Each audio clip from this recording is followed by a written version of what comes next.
Trojans Talk Research is a monthly spotlight on the research interests of choice faculty presented by Troy University's Office of Sponsored Programs. This month features Dr. Diane Orlofsky, who will provide a synopsis of 30 years of research into the life and legacy of learning theorist and psychologist Jerome S. Bruner. So Dr. Orlofsky, I think I've been knowing her since I came to Troy 2007. And Dr. Orlofsky has been teaching here at School of Music since 1986. And then after 36 years, she was granted a professor emerita status in 2022. And now I am so glad she came back and teaching as a part-time faculty and also serve as a graduate music education program coordinator and advisor here at Troy, at the School of Music. And I'd like to brag a lot of achievement from the Dr. Orlofsky, okay? So Dr. Orlofsky is an active clinician, conductor, adjudicator, and researcher, and received the Lacy Power Outstanding Music Educator Award from the Alabama Music Education Association in 2016.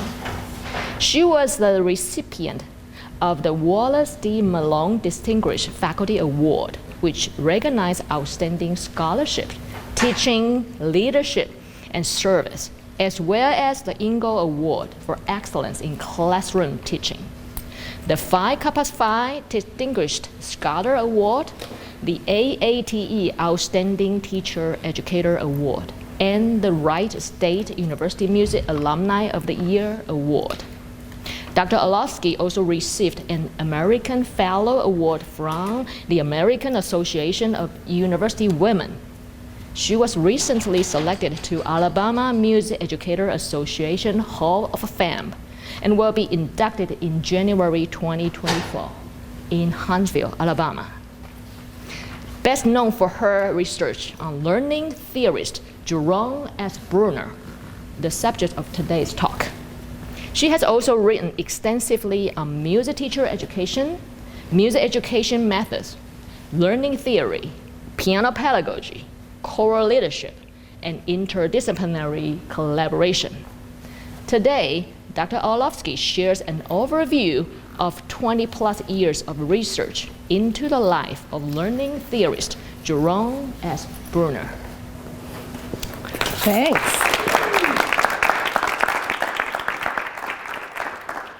I'm going to talk to you about one of my favorite people and one of the most awe-inspiring research journeys that I think I personally don't know anybody that has come close.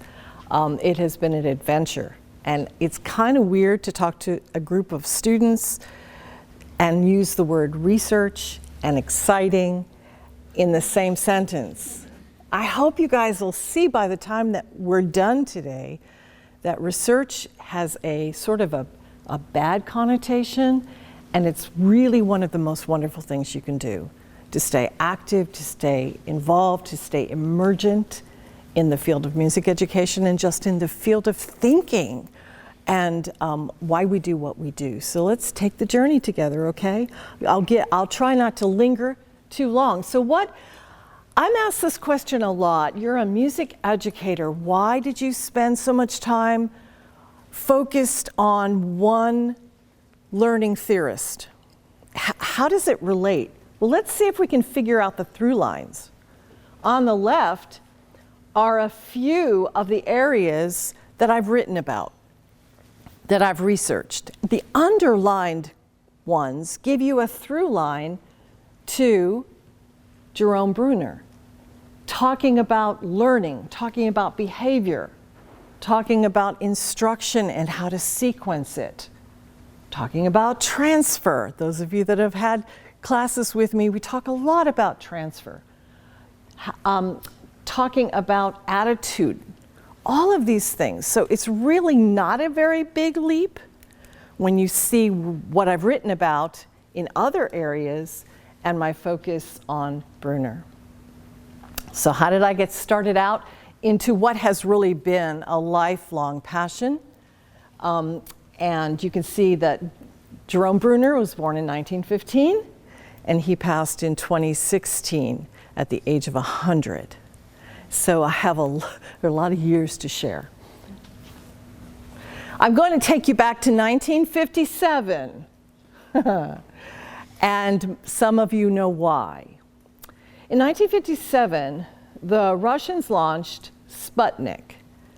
And you say, okay, what did that have to do with education? It had everything to do with education. In the Cold War, it was us versus Russia. And when Russia seemed to get a leg up, a head start, if you will, we began to panic. As we are often in this country, we sort of pulled back. We must not be doing enough math. We're not doing enough science. Therefore, we need to, right? They began to look at curriculum in this country. Sputnik had everything to do with where we are now and to my involvement with him. So 2 years after Sputnik, Jerome Bruner and some of the best thinkers in this country assembled in Woods Hole, Massachusetts, to say, okay, what do we need to do? And we can't throw out the baby with the bathwater.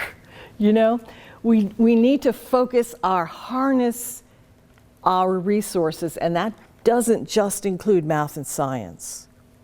It also includes the humanities, which for us is a big deal. So when I was in graduate school, master's degree, I had a professor named Martha Wirtz who handed me a copy of Bruner's, basically it was the proceedings from Woods Hole. And he wrote them. And it's a very slim little book, packed with a punch. She said, read this and come back tomorrow and tell me. Well, that's often happens. We're going to read a book in a night and come back and talk about it. My mind was blown when I read The Parcels of Education, and I went back to her and said, why do we constantly find the need to reinvent how to teach? It's here. And it was like written in the late 50s. Why are we 30 years later trying to figure out how to do it? And so that began my journey to find out everything that I could. I read every book I could find, multiple times, every article he had written that I could find. I devoured Bruner. So much so that when I met him for the first time in '95, which I'm going to talk about, we were kind of walking to a subway station, and he looked at me and he said, Diane, you have read more that I've written than I have. And it felt that way to me. It felt that way. I even lingered in the 1960s. Dr. Bruner and others completely developed a national social studies curriculum. And MACOS was a highly controversial but also highly effective way to teach social studies that asked the questions, what is human about human beings? How did they get this way? How can they be made more so? We want children to begin to know and care about the humanity of man. Doesn't seem like a very scary proposition.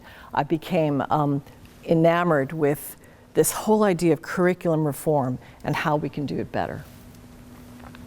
So, after I had finished reading everything I could find, I thought, you know, I'm going to be bold. And here's a little bit of an aside for you. As a researcher, you need to be bold. Sometimes you need to step out and take a risk. So I wrote Dr. Bruner a letter. And it somehow ended up in Ireland, because that's where he was. So his secretary must have just forwarded it. And I have this framed. It's very thin tissue paper. That's what airmail used to look like back then, with his handwritten response to me saying, yes, you have permission to go into my papers at the Harvard University archives. And yes, I will meet with you in New York City. And I thought to myself, here I am, this unknown professor in this tiny little school in South Alabama, and I'm meeting the famed Jerome S. Bruner. to say that I was a little bit overwhelmed is kind of summarized by the fact that I had a tape recorder with me and was so in awe I forgot to turn it on. So when I went back to the hotel, the 3-hour meeting with him, I just wrote down everything I could remember that he said. My second interview, I did not make that mistake. So I did. I went to the archives. It was a very superficial dig. I didn't know how to do archival research back then. Okay, I was just still kind of a fangirl, right? So I pick up something, right? I didn't know what to do with what I was looking at. My interview with him in '95 was in a cafe in New York City, was probably, I don't know, I still kind of pinch myself because he was just taking a chance. He didn't know me, he didn't know my intentions. We're going to talk about intentions when you're dealing with somebody's personal stuff and how ethics plays into that. We corresponded from then through 2 years before he died. We wrote emails and they went well beyond casual. Just sort of, he really took an interest in our family, and we took an interest in what he was doing, and when we were ill or all of that. We sent gifts. We sent pecans from South Alabama, which I guess he shared with diplomats and famous people that he hung with. We were not running in the same crowd by any stretch. And then reading every available resource yielded that book, Redefining Teacher Education, The Theories of Jerome Bruner, and the Practice of Training Teachers. It was an application to what we do here, right? And so you would think, okay, good, be done with it, go do something else. No. What was in the book that led me not to stop? Well, it was this wonderful look at what Jerome Bruner taught me regarding how we learn and how we teach. Things like the difference between analytical thought and intuitive thought.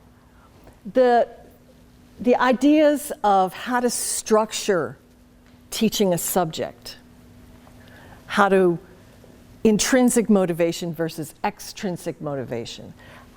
What does it mean to effectively cognitively learn? What does it mean to develop activities in a classroom where you play? Because as we know, for little kids, play is how they learn, right? And freedom from anxiety and drive, how to structure feedback. One of my favorite all-time quotes from Dr. Bruner is, anything can be taught to anyone at any level in a way that is intellectually honest and powerful. And that one I've taken with me, and it's never too far from what I do. So why more Bruner? Well, originally I was just going to update Redefining, the book, right? 15 years later, after it was published, okay, the publisher says it's probably time to revisit and to update. So I asked for permission, extended permission, to go deeper into the archives. And so between the years of 2014 and 2023, with a pause for COVID, which everything was shut down, I would go every summer for a week. That doesn't sound like a lot of time, but it was expensive. So I decided that's what I'm going to do. And so I would be there when the archives opened. I would not eat. I would work clear through until they shut, and then I'd get up the next day and start again. The evenings being just making sure that I had everything, organized for the next day. Once I was about, 3 or 4 years into this process, it became really obvious to me that I was going down the wrong track. The world did not need to hear more from Diane Orlofsky. The world did not need to hear one more expert talking about Jerome Bruner. The world needed to hear what I was seeing buried deep in these papers that lived an hour outside Harvard in some warehouse from Bruner himself. And that's the magic of archival research. The world needed to hear him in his own words. So what does that mean? That means that I had to curate, go through and figure out what is in this collection. And we're talking, guys, we're talking hundreds and hundreds and hundreds of boxes. And it's called unprocessed. They kind of know what a box contains. I'll show you pictures, though, that you'll see how daunting this task can be. This is what's in a box. You might open a box. The picture on the right are files of correspondence by alphabetically arranged. So you could pull out a folder, open it up, and it could just be filled with letters from people whose last name starts with A. And then you parcel through to see what is all here. Or maybe above, the top right, back then they typed their lectures. These are bound, typed lectures. The one in the middle, those are all journals. He wrote journals, he kept journals, personal journals. Many, copies perhaps per year, or maybe one that continued all the way through. I'll show you what that handwriting looks like in a minute. And then, or the ones over here, it could be everything. I mean, he would handwrite speeches that he would be off to give at the Sorbonne, and he'd say, I'm not sure if I'm going to deliver this in French or English, but, all there. So you open up a carton and you go, oh, hello, and you start. You start. Just like Julie Andrews would say, you start at the very beginning, right? And you try to get as much done during that time as you can, and then you pick it up the next day. Here's what I found. Letters, journals, lectures, drafts of articles and books that he never published, which was really cool. Grants, newspaper reviews, articles, recorded interviews, books that were translated into many languages, personal family memorabilia. I think the earliest stuff that I found was just from this past summer. I found letters he wrote to his mom and dad from camp when he was 10, and a play he wrote for his brother and his sister to play parts.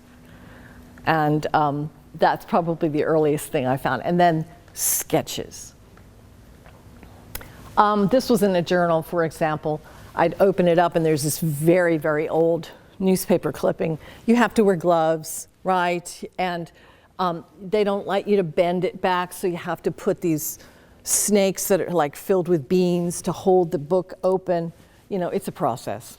You have to get these soft, cushy pillows to lift it. Okay.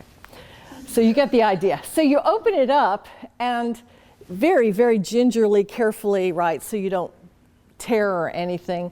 This happened to be a newspaper article about, from 1951, when Bruner delivered deposition for one of the pre-trial dates prior to Brown versus Board. He was an expert witness called by the NAACP to talk about the need to desegregate. And that's some examples. Buried in a journal somewhere, sitting an hour away from Harvard. This is what I found. Kinda, only. This is just some of it. Early 40s, where he was talking and working. He worked for the government, decoding enemy communication. So there was stuff about that. Can you see, as we go through kind of semi-chronologically, how around Sputnik and post-Sputnik. You see where it says 1959 curriculum study? Look and read everything that came after that, and do you see how he did move toward educational topics? In his activist, he didn't want to be an education proponent. He was a psychologist. So he was reluctantly pulled into the reform. All the way through here, his work with Reggio Emilia, which is a wonderful town in Italy that focuses on education for their kids, all the way through spiral curriculum, creativity, learning blocks, learning and thinking, and this is not everything. Okay, just a sample. Typical letter on the left, handwritten letter, and here are some types of correspondence. Howard Gardner, yay, multiple intelligences. Howard Gardner. Robert Oppenheimer, yes, that is the Robert Oppenheimer. There's a great journal entry where he and Robert were on a train together. They were friends, and he was always in awe of Robert. They were at Princeton together, overlapped a little bit. Fascinating stuff. Piaget, those of you know Piaget, Stages of Learning, and then Presidents and Lev Vygotsky. I put that name in there just for you, Ben. But here was a treasure. Looking through journals, and then you come upon one of these sketches. He liked to sketch. It represented what he was seeing, or doing, or feeling, or what he had just experienced. And these were delightful. I don't know what they were or who they were in many cases, but it is typical of Bruner. Bruner said this: if you can't climb on your own shoulders, look at what you just learned or experienced, and represent it to yourself in a different way than you originally had experienced it, you don't know it. And I wonder if maybe sketches were his way of doing that. So 7 years of summer archival digs, the follow-up interview in 2014, original material, 20 plus years of email correspondence.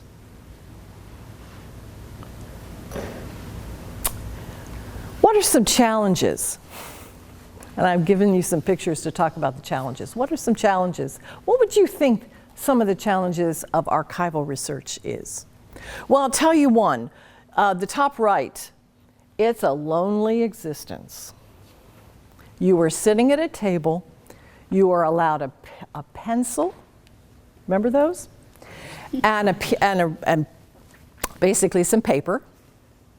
And whatever device you were taking pictures with. Okay? And there you sit, and they bring you boxes, and you're only allowed 10 boxes per day. And you don't know what you're going to get. So they'll bring it out to you on a cart, top left, and there you go. That's your daily work. You just power through. That's what a typical entry in the journal looks like, right there. I became a kind of an expert in his handwriting. Thank God for modern technology that allows you to expand it a little bit so you can see. We have a running joke in my home. Whenever I go and have a question, I'll go to my husband and he'll try it, and my children, and they'll try it until we figure it out, and if not, we just put it in brackets and say, unintelligible. And then, so basically, everything, all of the hard copies of every picture or everything that I took in notebooks, in order, on the left. You also have to be very organized. If you're doing longitudinal studies, you have to kind of use the same system, don't you? And you can't run up to Harvard to say, hey, I forgot page 2 of this journal and this accession number. You either get it or you don't. And then the emails, I printed out every email. Those are his emails to me, not my emails to him. Okay.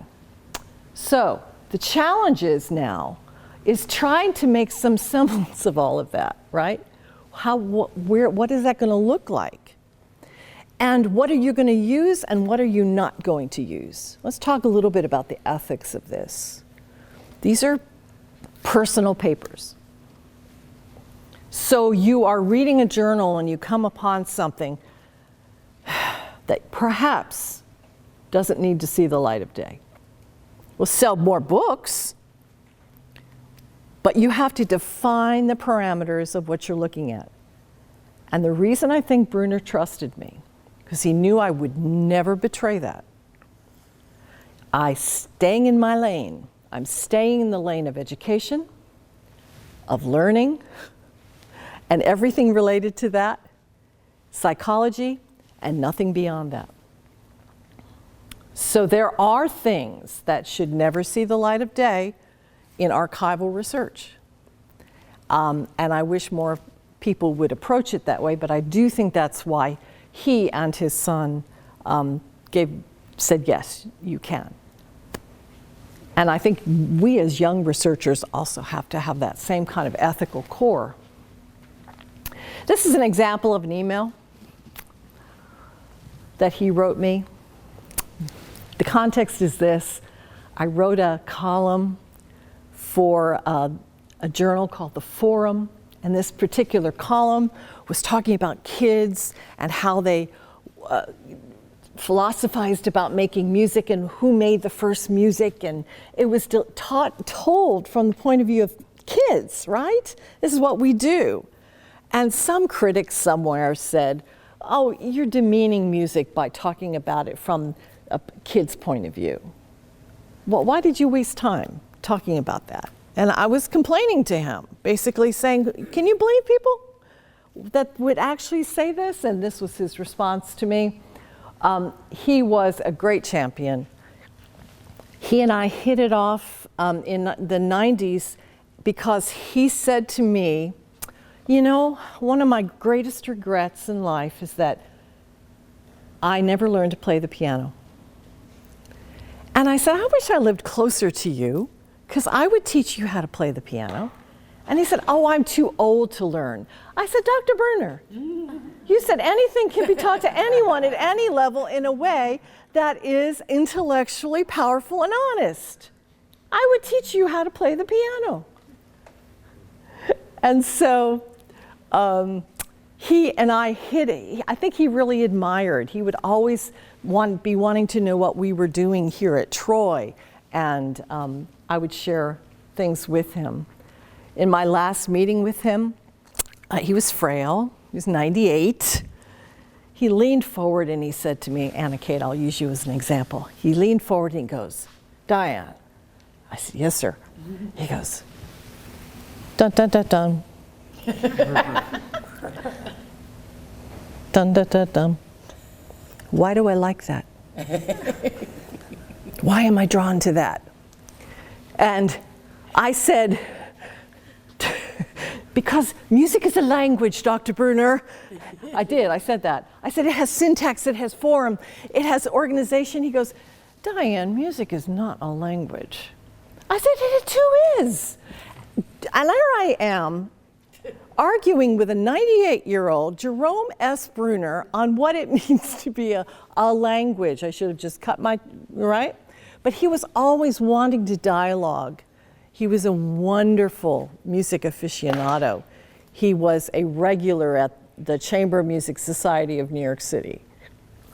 He just adored it, always wished he could learn. He said, my heart wanted to play Chopin, and all they gave me was Czerny.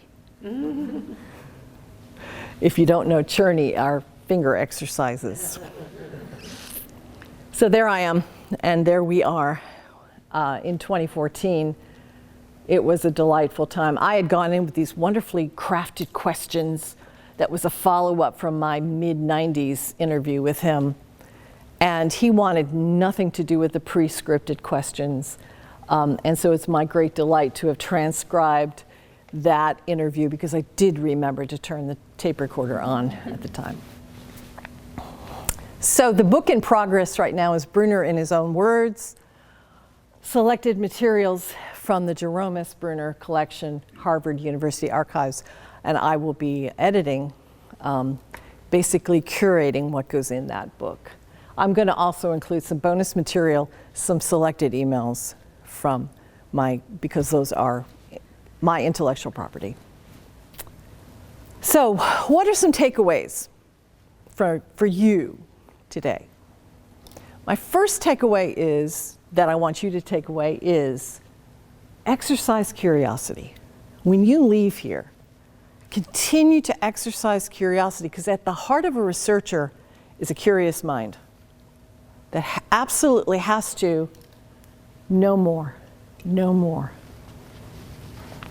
Number 2, ask good questions. Dr. Bruner always said, it's more important to ask good questions than it is necessarily to get good answers. Einstein said the same thing. Basically said, ask questions for 59 minutes, try to solve for 1.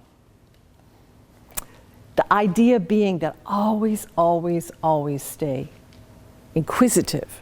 Ask good questions. If there's no answer, that's okay.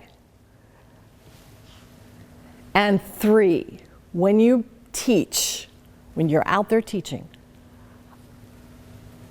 conduct action research. And I know some of you are sitting there going, you've got to be kidding. I got to do lesson plans, I got to do program performance, and you're asking me to do action research too? Yes, I am.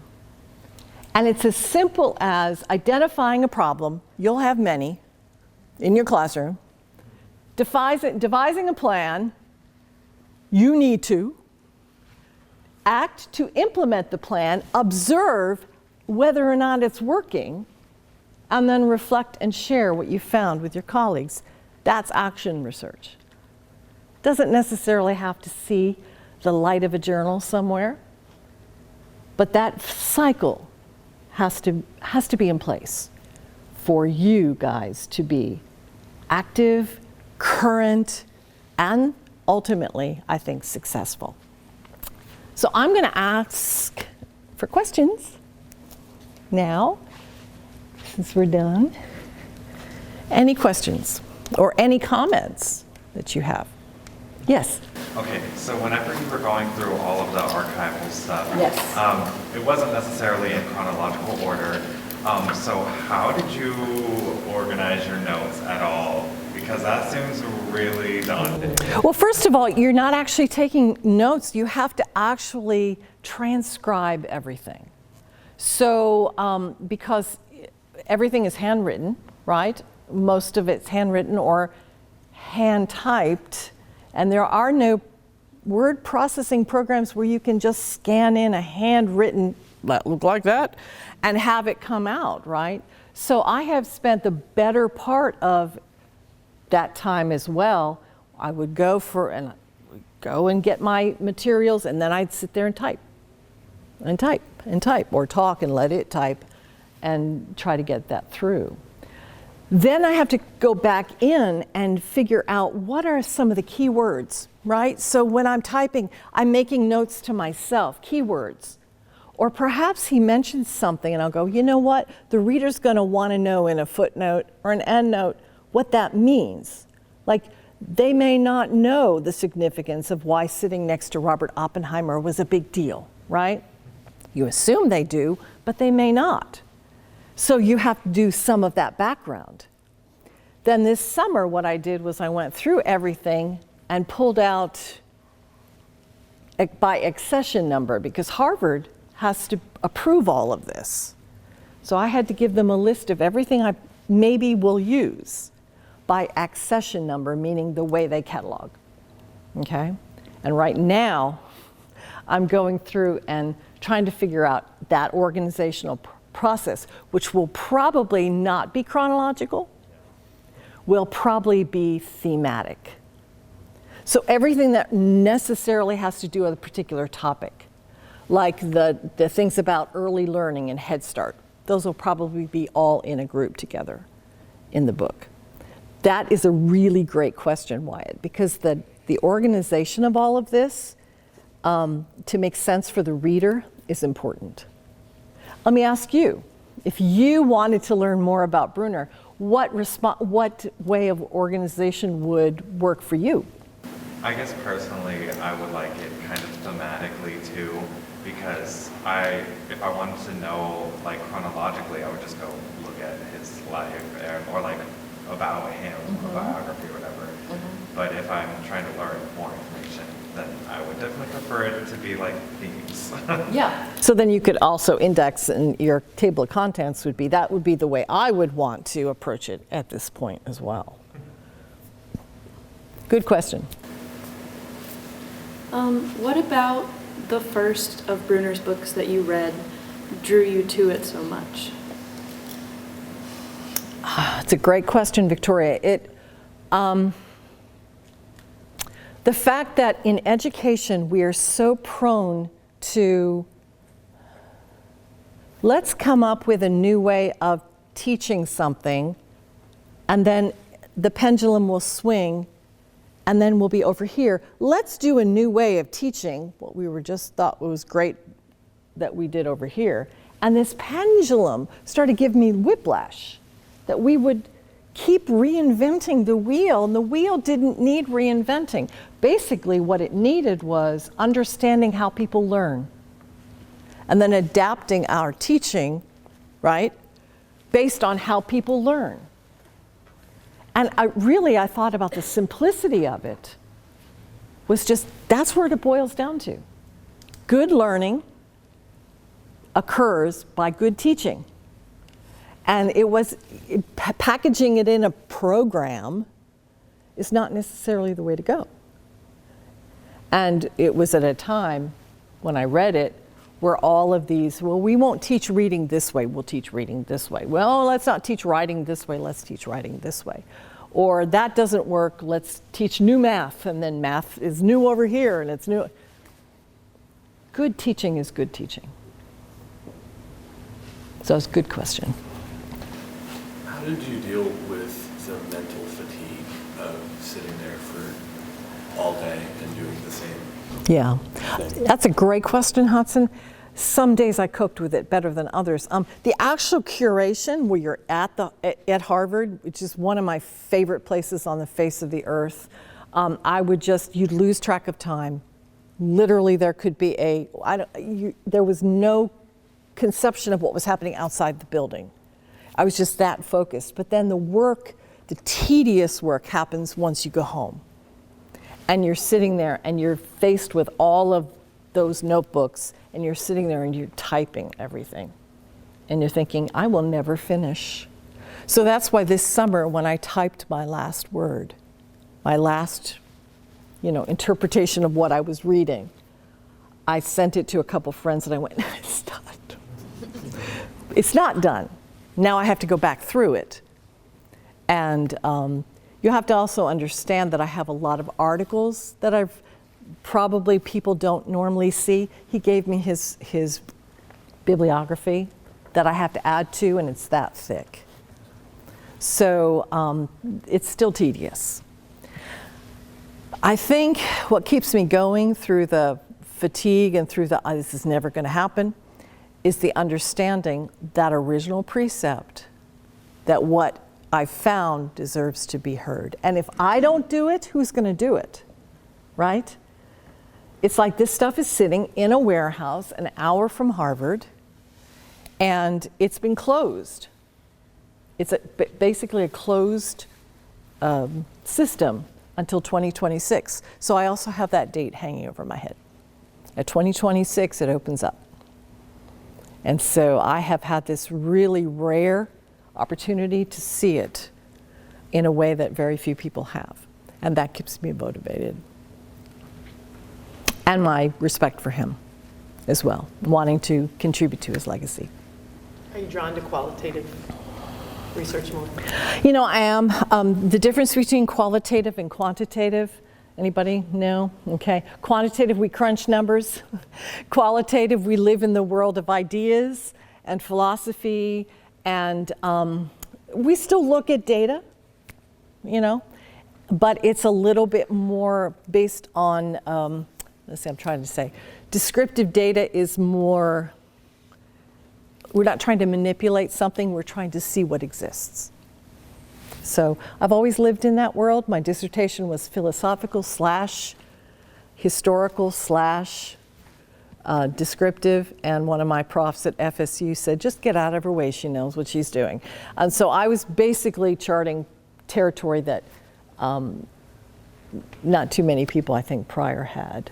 But that's the world I live in, and that's the world I'm very comfortable in. Anything else? So when you were going through and compiling and cataloging what you're going to use for the book, do you have a target audience in mind, or what stands out and is book worthy?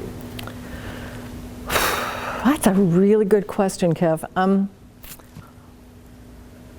Well, because I'm confined, because I want to be confined, to keep it at basically anyone interested in education. That seems very broad, right? Or anyone interested in psychology or how people learn. Anyone interested in history, because he is a historical character, right? And knowing more about that. I am writing some personal things. They're not anything horrible, but he took a trip with his kids and in the car. Went from Canada to nearly California. And he wrote basically a travel log. And it tells me a lot about who he was as an individual and the way he perceived the world in his journal. So some of that may or may not be in that, simply because anything that informs our view of him. The idea being that I want this accessible just like he would want this accessible. He said to me once, I don't write much about myself because as soon as you put words on a piece of paper describing you, like in a memoir, it becomes irrelevant because you've already changed. And so this is not meant to be the be-all, end-all of Bruner, because you saw the list, right? You can't even.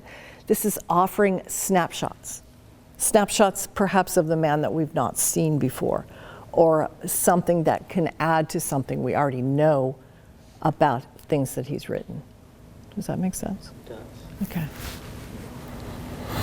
Do you have any ideas or philosophies of his that you don't necessarily agree with that you might bring up in the book, or anything of that realm? Wow. Probably not, because that's me, right? That's me putting my opinion on. I want his voice to speak. Unadulterated. All I plan to do is set it up so historically perhaps, or to explain who these people are, and to basically put them, to extract from it the topics for organization. I'm going to have to tie my hands because for most of my life I've been talking about Bruner, right? I got to tell you a funny thing. One time a student was writing a paper, was supposed to write a paper about Jerome Bruner, and the teacher knew I was focused on it, so he said, well, go talk to Dr. Orlofsky. So he came in and he sat down and he goes, so tell me what you know about Bruner. And I said, what have you written? What have you read that he's written?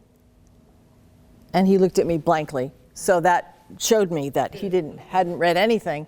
And I said, son, what I want you to do is I want you to go and find the process of education and read it, and then come back to me and we'll talk. He never came back. You have to do the hard work. And so I've done all of that. I sort of talked about that in my first book. This one, I'm going to really try to let him shine, and in ways that perhaps nobody has seen before.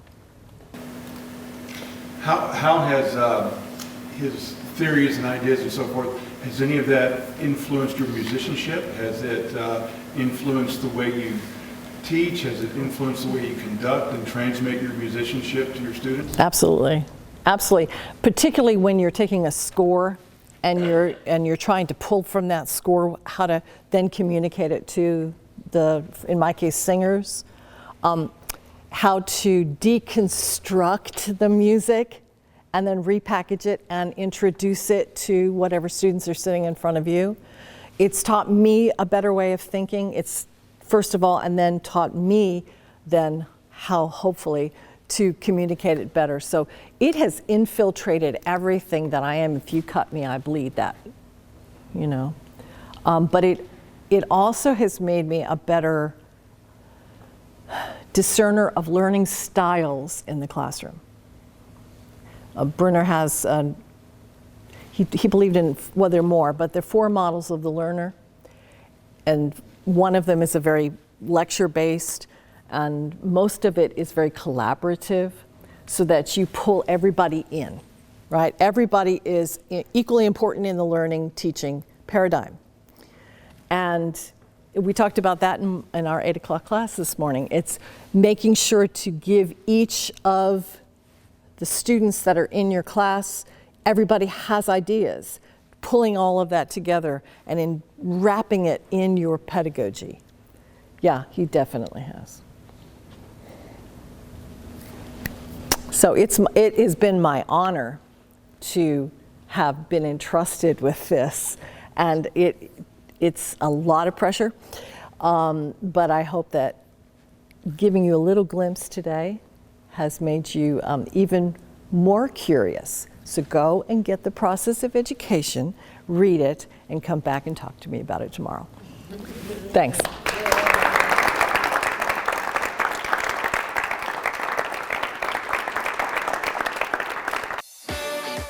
Trojans Talk Research is a monthly spotlight on the research interests of choice faculty presented by Troy University's Office of Sponsored Programs.